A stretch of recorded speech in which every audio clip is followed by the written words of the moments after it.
Welcome everyone to this week's Science News.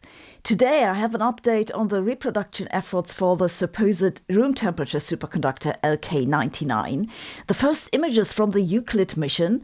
We'll talk about more trouble with Starlink satellites, first results from a new simulation for cosmological structure formation, how to steer drops with ultrasound, bacteria that make plastic, an improvement for wireless power transfer, better earthquake warnings, an attempt to predict war, and of course, the telephone worry. Last week I told you about the new room temperature superconductor LK99 that a Korean group claims to have discovered. Here is a super quick update. Several groups all over the world have meanwhile reproduced the compound following the instructions of the Korean group. I'll leave you a link to this handy summary in the info below. As you can see, the first results have been mixed but mostly negative or inconclusive. They pretty much all confirm that the material is diamagnetic, that is, it'll be repelled by magnets. And the stuff clearly has some weird magnetic properties. One Chinese group says the material is levitating as it should be if it was a superconductor, and they have an archive paper to go with it. There's also been a video by a Chinese group claiming they see flux pinning. Flux pinning is an effect in superconductors similar to the Meissner effect. In the Meissner effect, a superconductor floats because magnetic field lines cannot get in.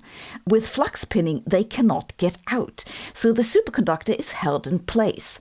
Unfortunately, there's no paper to accompany the video, or at least I haven't seen it. Another Chinese group also says the material is superconducting, but only at temperatures below 100 degrees Kelvin. They have a paper on the archive. There's also been a theoretical investigation of the structure of the material, which concluded that it's possible that it's a room temperature superconductor, but it might not necessarily be. There have also been fake videos of floating rocks popping up on social media. This one is an example that the creator disclosed as fake to issue a warning, so be careful out there. If you find all that a little bewildering, you're not alone. I think at the moment no one really knows what's going on. What's clear is that the results about the behavior of the material are inconsistent, and there's been no confirmation that the resistivity actually drops to zero at room temperature. But we'll keep you up to date, so stay tuned. This is the most fun we've had in physics since cold fusion. Even the James Webb Space Telescope had something to say about it by recently delivering this image of a question mark in deep space. The European Space Agency released the first test images from the Euclid mission, and they're absolutely dazzling. And yet, they're only a small glimpse at what's still to come. The Euclid mission launched on July 1st. A few days ago, it reached its final destination. That's a small orbit around the Sun-Earth Lagrange point 2, where it now sits alongside other instruments like Gaia and the James Webb Space Telescope. The goal of the Euclid mission is to tell us more about the nature of dark energy and dark matter by creating a three-dimensional map of a part of the universe. Euclid has two instruments. One detects light in the visible part of the spectrum, called vis, and the other one detects light in the near-infrared. It's called the Near-Infrared Spectrometer and Photometer, NISP. For each of the new pictures, Euclid collected light for 100 seconds, but in the future it'll collect light for almost 500 seconds. This will give us even more detailed images of distant galaxies. Soon we'll know more about what's going on in other galaxies than on our own planet. Or maybe that's already the case. SpaceX has worked hard to make its satellites less disruptive in the visual part of the spectrum. But according to a recent paper by an international team of astronomers, Starlink satellites are unintentionally emitting radio waves. The team used data gathered at the Low Frequency Area Telescope in the Netherlands. During their observation, they saw 68 Starlink satellites crossing their image. 47 of those emitted radiation in the frequency range between 100 and 200 megahertz. That's well below the frequency of the downlink communication signal, which is around 10 to 12 gigahertz. They say that part of those signals don't originate from the Starlink satellites, but are reflections from a French radar system. But still, the rest seems to be unintended emissions from the satellites, and they spill into a frequency band that's especially allocated to radio astronomy. While there, strictly speaking, aren't any laws preventing satellites from using that band, it's what we might call a celestial faux pas. But the authors of the study say they're in contact with SpaceX, and the company has indicated that it's willing to try to resolve the issue to protect other astronomical projects. As we've previously reported, Elon Musk's company has indeed taken complaints by astronomers about reflections in the visible range seriously, and the second generation of Starlink satellites is far less shiny than the first. Hello?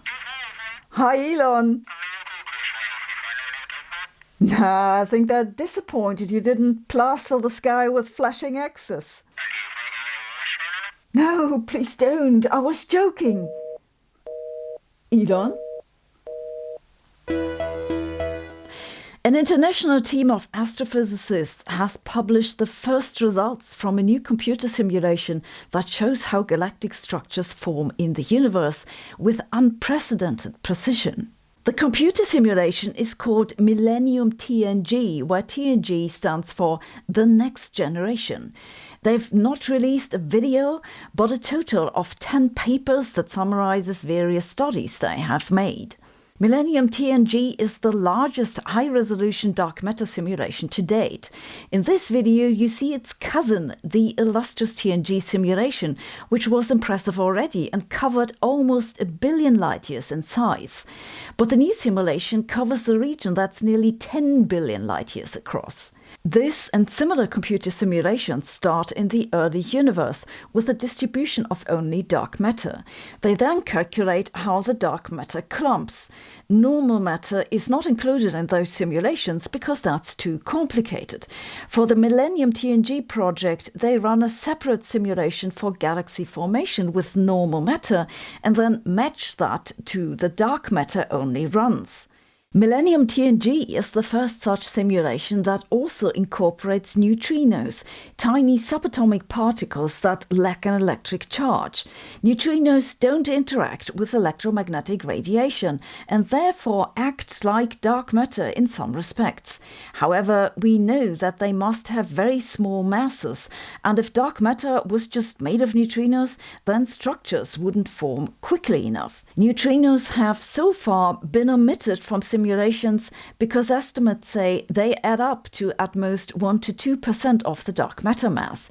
However, as observations are getting better, simulations have to get better too, and the Millennium TNG simulations could then be used to pin down the masses of the neutrinos. The public data release is planned for next year, so we'll have to sit tight for a bit longer until we can see the ultimate reality show of the universe, Season 1. Scientists in Japan have developed a device to precisely steer tiny drops using ultrasound. This might seem like an arcane art, but it could have a lot of applications, from testing tiny medical samples to studying chemical reactions in unprecedented detail to observing biological processes. This new method works by placing the drops onto a mesh that's hydrophobic, meaning it repels water. Then ultrasonic waves are focused onto the mesh and pulsed into the desired direction. When the waves run parallel with the mesh, they move the droplets horizontally across the surface. When the waves run perpendicular to the mesh, they push the droplets upward, causing them to jump. With a bit of practice control, droplets can even hop into a container. In their paper, the scientists say that their method works for droplets up to 300 microliters, and they can make them jump up to 10 centimeters. That's more than 20 times higher than the previously used method. I think this is really a story about scientists breaking up with pipettes. Look, pipettes, it's not you, it's us. I think we need to see other tools. You've heard of bacteria that eat plastic, but have you heard that bacteria can also make plastic? Scientists in the United States have found a way to genetically engineer the bacterium E. coli so that it turns plant sugars into molecules that can then be used to create recyclable bioplastics. It won't be long until food wrappers are more organic than the food itself. The plastic these bacteria can produce is called polydicatoenamine, PDK for short. PDK is a flexible material that's used for products such as adhesives, shielding for cables, or watch bands. It's usually made out of petroleum-based chemicals, but E. coli can be coaxed into creating the chemicals used for producing it too. According to the researchers, more than 80% of the plastic can be produced this way without sacrificing structural integrity. Even better, they showed that the bioplastic can also be taken apart into its monomers and then be recycled almost indefinitely. If this innovation reaches the market, it could both reduce the use of fossil fuels as well as plastic pollution. So E. coli went all the way from causing urinary tract infections to saving the world. Quite a plot twist. Imagine your phone battery would automatically recharge while you're inside a building. Wouldn't that be great? Researchers from Aalto University in Finland have now found a way to make that a little more likely to happen. The trouble with wireless power transfer is that at the moment you have only two options. You either use what's called the near field of an antenna. For this, you place your device right next to the charger. This is how the existing wireless phone chargers work. The other option is to go farther away and then use electromagnetic radiation that can travel a distance. But you can't just send power into all directions and hope you hit the phone. That'd be incredibly inefficient. So you have to use a directed beam of radiation instead. This is how power is supposed to come down from those solar panels in space.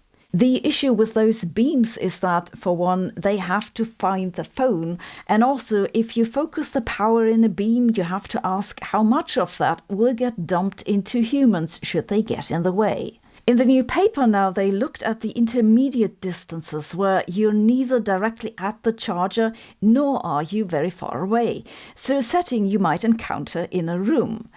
They have found a clever way to couple the antenna and the receiver so that even at intermediate distances, the loss in radiation is suppressed. It's both an analytical study and an experiment. The researchers claim that the new technique allows efficient power transfer over a distance about 5 times larger than the antennas themselves. The antennas in their experiment each had a radius of 3.6 centimeters, so that means they transferred power across about 18 centimeters. That admittedly still isn't much, but if it saves people half a step a day, I'm sure it'll be a great success. Seismologists in France say they might have found a way to predict whether an earthquake is coming on, at least sometimes. They used what's referred to as high-rate GPS time series data from more than 3,000 stations worldwide. They then compared the time series with the timing of 90 high-magnitude earthquakes. In the data, they found a subtle precursor that might signal that a quake is on its way. It's what's called a fault slip, which sounds like gymnastics gone wrong, but it means the sudden displacement of geological features that could be on either side of the fault line where the earthquake is about to happen. In some cases, that happened as much as 2 hours before the earthquake, enough to evacuate people. Unfortunately, the researchers point out that the method also picks up on a lot of false positives, where a fault slip happens but no major earthquake follows. So, as they say, more work is needed. I talked extensively about all kinds of things that scientists have tried to predict earthquakes in 2 previous videos, and let me just say, none of those methods has been particularly successful. Earthquakes have so far been like ninja attackers, taking us completely by surprise. But maybe one day they'll be more like sumo wrestlers, still dangerous, but at least you can tell when they're coming. Researchers in Austria have developed a theoretical framework to explain how conflict arises and spreads. They say that this might help us to predict better when wars arise. The researchers collected data about the number of people participating in armed conflict, international tensions, economic circumstances, and fatalities. They assigned them to time periods and locations and looked for causal connections between nearby locations. This allowed them to create a causal network and to identify situations in which small conflicts snowball into bigger ones, resulting in what they refer to as a conflict avalanche. They applied their model to some past cases in Africa and found it to work well.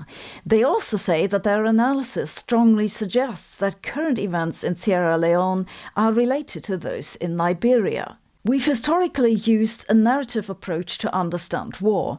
Statistical methods like this are instead built on the idea that individual decisions matter very little for collective dynamics, and that war is often a consequence of economic circumstances, environmental pressure, and failures of a system that govern human interactions. You see, in the end, we're just big bags of atoms executing the laws of nature. Thanks for listening. We'll be back next week.